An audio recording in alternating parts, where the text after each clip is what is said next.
আমার শহীদ বাড়িয়াবাসী কেমন আছে?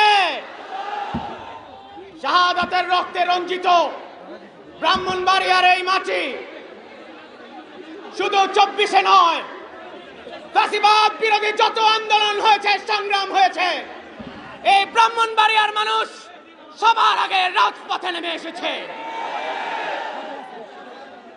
আমরা ইতিহাসের পাতায় দেখি,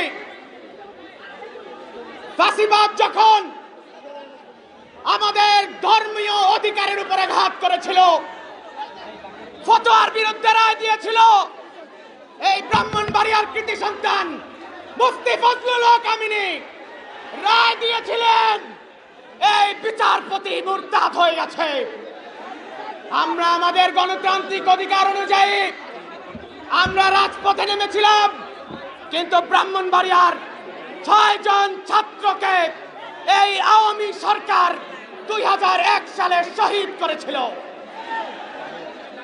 কিন্তু পরিতাপের বিষয়, 2001 সালে আমরা যখন 2001 সালে এই 6 শহীদের রক্তের উপর দিয়ে একটি সরকারকে ক্ষমতায় বসিয়েছি, দুর্ভাগ্যজনক হলেও সত্য, এখন পর্যন্ত ওই ব্রাহ্মণবাড়িয়ার 6 শহীদের বিচার আমরা পাইনি। আমরা আজকে মুক্ত মঞ্চ থেকে ঘোষণা করছি, শুধু 2001 নয়, 2011, 2013 5ই মে, 2021-এর মোদী বিরোধী আন্দোলনে ব্রাহ্মণবাড়িয়ার যত কৃতি সন্তান শহীদ হয়েছে, এনসিপি যদি ক্ষমতায় আসে, প্রত্যেকটার রক্তের ফোঁটার বিচার হবে ইনশাআল্লাহ।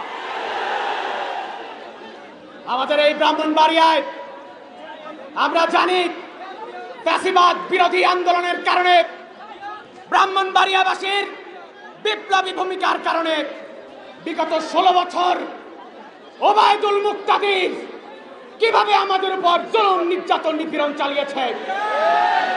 আমরা স্পষ্টভাবে বলছি, এই অন্তর্বর্তীকালীন সরকার ক্ষমতায় বসেছে ছাত্র জনতার রক্তের উপর দিয়ে। বিগত 16 বছরের রক্তের বিচার ওবায়দুল মুক্তাদিরকে বিচারিক প্রক্রিয়ায় ফাঁসির মাধ্যমে দিতে হবে। আমরা স্পষ্টভাবে বলছি, জাতীয় নাগরিক পার্টি এনসিপি জনগণের রাজনীতি করে। আমাদের আহ্বায়ক তাহির ইসলাম, তিনি এক দফার ঘোষণা দিয়ে শুধু দেশকেই দ্বিতীয়বার স্বাধীন করেন নাই, ক্ষমতার কাতার থেকে জনতার কাতারে নেমে এসেছেন। আমরা এই নেতার নেতৃত্বে বিশ্বাস করি, আমরা তাদের উপর আস্থা রাখি। এই নেতৃত্বের হাত ধরে বাংলাদেশে নতুন রাজনৈতিক বন্দোবস্ত কায়েম হবে ইনশাআল্লাহ। আমাদের দেশের স্বাধীনতার সার্বভৌমত্ব রক্ষার্থে এই ব্রাহ্মণবাড়িয়াবাসী বারবার বিপ্লবী ভূমিকা রেখেছে। আমাদের স্মরণ আছে, যখন